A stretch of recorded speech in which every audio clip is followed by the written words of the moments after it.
everyone, it's Kim here with Whiny Women, continuing on with my video series on how to market your website. Today we're going to talk about Pinterest, one of my favorite places to be. Was not one of my favorite places in the very beginning because when I first got my account, it was like an overwhelming, I don't know what to do with this because it just scrolls and scrolls and scrolls. But when you get on it and you understand what you're doing, it's really kind of a fun place to be. And I like to see how long I can keep things at the top of Pinterest. So we always talk about above the fold. So I always like to see how long I can keep things above the fold. And when you post things and people repin them, or I should say when you pin things and people repin them, then they keep staying at the top. So I really like that. And so it's like a weird game that I like to play on the computer.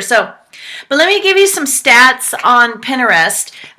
It really kind of launched right around January 2010. The guys who started it sent it out to their friends and family to see if they would like it. And I guess some of the two of the first people that kind of really made Pinterest get going was Mitt Romney's wife, who started organizing family photos on Pinterest. And then also when Reese Witherspoon said it was a collection of the most amazing and wonderful craftiness on earth. So, kudos to those two ladies who actually kind of gave these guys a shot.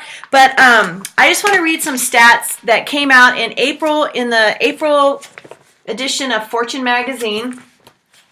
I know it's amazing I read. I don't just drink. I like to read too. But anyway, so in March, the site registered 17.8 million users.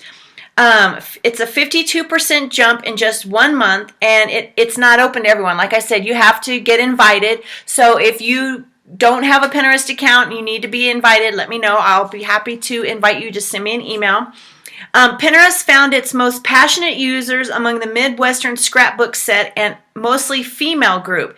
So it really started out where people just posted pictures of, scrapbooks and pictures, and you can organize. So you can create boards to organize certain things. So if you are on Pinterest and you go follow Whiny Women, you'll see that I have different boards that I have. I have a Whiny Women. I have the conference I just attended. So I have different things. So that's how you would organize things. So for wineries, you would have a board called Wines, where you would put all your wines in there, and you might have past wines, and just move them over to past wines, things like that.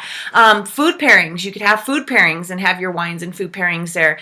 The nice thing about Pinterest is that when you upload, let's say a bottle of wine, like a Cabernet, you can actually put the tasting notes on there, the price of the bottle, and it actually shows up really kind of cool with the pricing, and it has the tasting notes.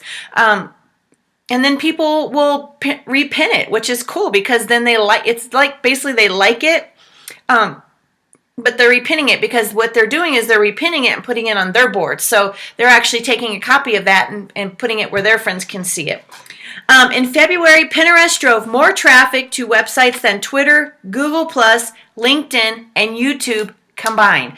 That should tell you it's pretty hot. Let's see, what else? Did I find any more stats? There's probably a bunch more on here, but 97% of people that use Pinterest are women. 80% of pins, so whenever you pin something, 80% of those pins get repinned. And it's the third most popular social networking platform today. So, what does that tell you? That tells you that it's another way to get your brand, your wine out there to your visitors. Because believe me, if you've got crafty women or designer women, or it doesn't matter. 97% of women are on this site.